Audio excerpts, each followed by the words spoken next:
നമസ്കാരം. ഒന്ന് ആലോചിച്ചു നോക്കൂ. തിരഞ്ഞെടുപ്പ് ദിവസം നിങ്ങൾ ബൂത്തിൽ ചെല്ലുന്നു. നോക്കുമ്പോൾ വോട്ടർ പട്ടികയിൽ നിങ്ങളുടെ പേരില്ല. നിങ്ങൾ പരാതിപ്പെടാൻ ചെല്ലുമ്പോൾ ഉദ്യോഗസ്ഥർക്ക് നിയമ നടപടികളിൽ നിന്ന് ആജീവനാന്ത സംരക്ഷണമുണ്ടെങ്കിലോ നിങ്ങളുടെ പേര് വെട്ടിയ ഉദ്യോഗസ്ഥനെതിരെ കേസെടുക്കാനോ ചോദ്യം ചെയ്യാനോ നിങ്ങൾക്ക് അവകാശമില്ലെന്ന്. ഇത് വെറുമൊരു കഥയല്ല, ഇന്ത്യയിൽ സംഭവിച്ചേക്കാവുന്ന ഒരു യാഥാർത്ഥ്യമാണ്.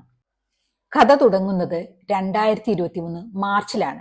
മുഖ്യ തിരഞ്ഞെടുപ്പ് കമ്മീഷണറെയും മറ്റ് കമ്മീഷണർമാരെയും നിയമിക്കുന്ന രീതി സുതാര്യമല്ലെന്ന് ചൂണ്ടിക്കാട്ടി സുപ്രീം കോടതിയിൽ ഒരു കേസ് വരുന്നു.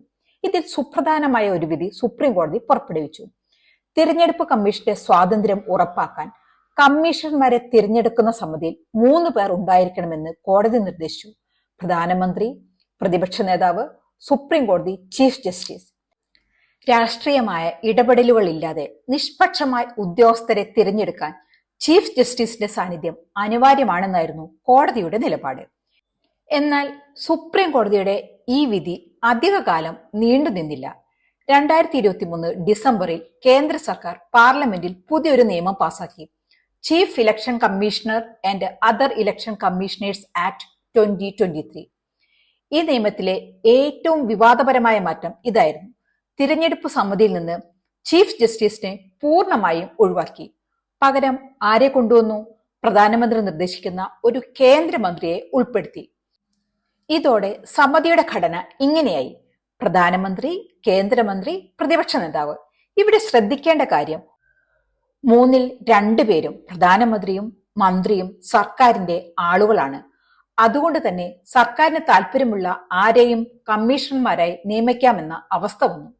ഇതാണ് പ്രതിപക്ഷവും നിയമവിദഗ്ധരും ജനാധിപത്യത്തിന് ഭീഷണി എന്ന് വിശേഷിപ്പിക്കുന്നത്.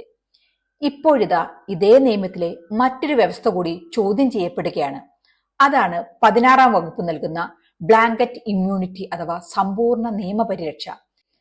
തിരഞ്ഞെടുപ്പ് കമ്മീഷണർമാർ ഔദ്യോഗിക കൃത്യനിർവഹണത്തിന്റെ ഭാഗമായി എന്ത് ചെയ്താലും അതിനെതിരെ സിവിലായോ ക്രിമിനലായോ കോടതിയിൽ കേസെടുക്കാൻ പാടില്ല എന്നാണ് ഈ വകുപ്പ് പറയുന്നത്.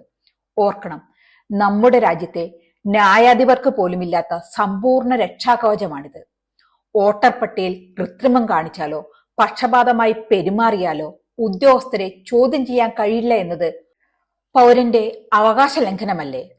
ഒരു ഫുട്ബോൾ മാച്ചിൽ ഒരു ടീം നിയന്ത്രിക്കുന്ന റഫറി കൂടാതെ അയാളുടെ ഏത് തീരുമാനങ്ങൾക്കും പ്രവൃത്തികൾക്കും ആജീവനാന്ത സംരക്ഷണവും. അപ്പോൾ ആ കളിയുടെ ഫലം എന്തായിരിക്കും? സുപ്രീം കോടതി കേന്ദ്ര സർക്കാരിനും തിരഞ്ഞെടുപ്പ് കമ്മീഷനും നോട്ടീസ് അയച്ചിട്ടുണ്ട്.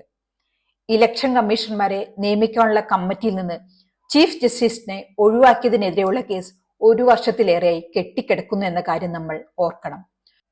സ്വതന്ത്രവും നീതിയുക്തവുമായ ഒരു തിരഞ്ഞെടുപ്പ് നടപ്പിലാക്കേണ്ട ഒരു സ്ഥാപനം നിയമത്തിന് അതീതമാകുന്നതും അവരുടെ കൂറ് അവരെ നിയമിച്ച രാഷ്ട്രീയക്കാരോട് മാത്രമാകുന്നതും ഭീകരമായ അവസ്ഥയാണ്.